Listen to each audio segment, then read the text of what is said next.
اب ہم درخواست کریں گے حضرت مولانا عبدالقادر حالیجوی دامت برکاتہم العالیہ سے کہ مختصر وقت کے لیے ہمارے طلباء کو نصیحتوں سے نوازیں۔ خانقاہ حالیجی شریف کے سجادہ نشین حضرت مولانا عبدالقادر حالیجوی صاحب دامت برکاتہم العالیہ۔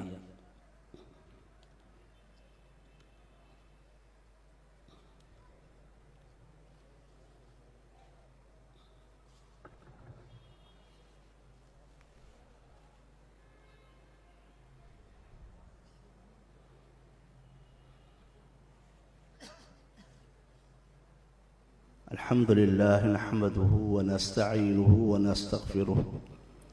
ونؤمن به ونتوكل عليه ونعوذ بالله من شرور أنفسنا ومن سيئات أعمالنا من يهده الله فلا مضل له ومن يضلل فلا هادي له ونشهد أن لا إله إلا الله وحده لا شريك له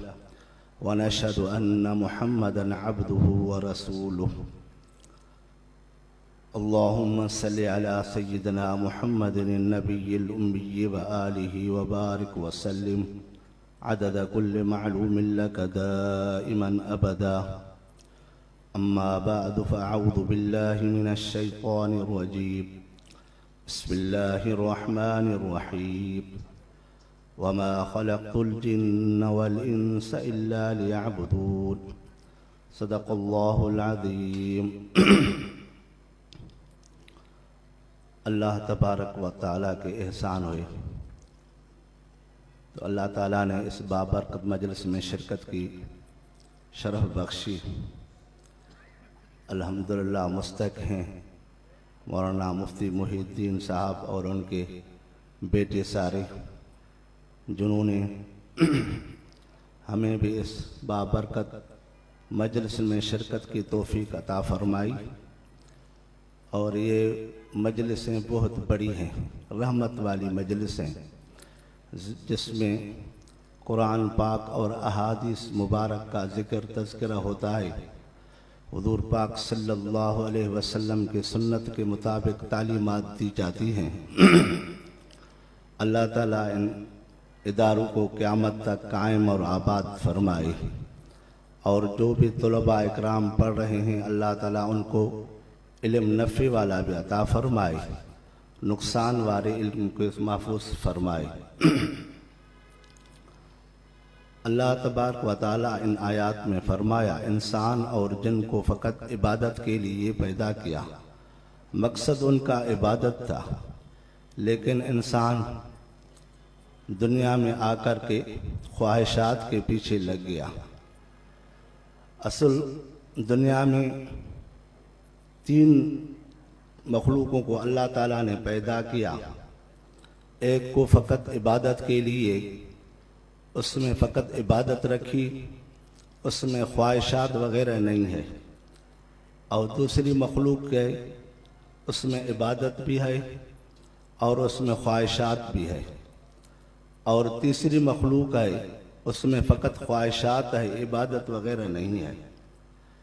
ایک مخلوق وہ ہے جس میں اللہ تبارک و تعالیٰ نے عبادت کی روح رکھی، وہ ہے ملائک، اس کی خواہشات وغیرہ کچھ بھی نہیں ہیں، نہ وہ کھاتے ہیں، نہ پیتے ہیں، نہ سوتے ہیں، نہ جگہ بناتے ہیں، نہ کاروبار کرتے ہیں، فقط ان کی عبادت ہی عبادت ہے، ان کی عبادت کے لیے بنایا گیا ہے۔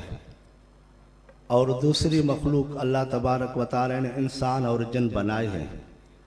جن کو عبادت بھی ہے اور خواہشات بھی ہے۔ انسان عبادت بھی کرتا ہے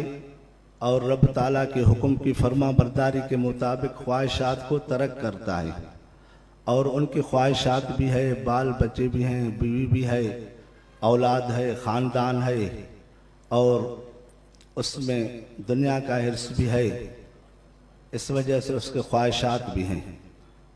اور اس کے بعد تیسری مخلوق ہے وہ ہے جانور، ان میں فقط خواہشات ہیں، عبادت کے لیے نہیں ہیں، فقط وہ خواہشات ہی رکھتے ہیں، ان کو عقل بھی کم ہے، شعور بھی کم ہے، اس وجہ سے جانور کو کہیں گے یہ گھاس نہ کھاؤ وہ کھائے گا، اس کو پاکائی پلیتی کے پتہ نہیں پڑتا ہے، اس وجہ سے ان کو فقط خواہشات ہی ہے۔ اور انسان میں اللہ تبارک و تعالیٰ نے انبیاء علیہ السلام کو بنایا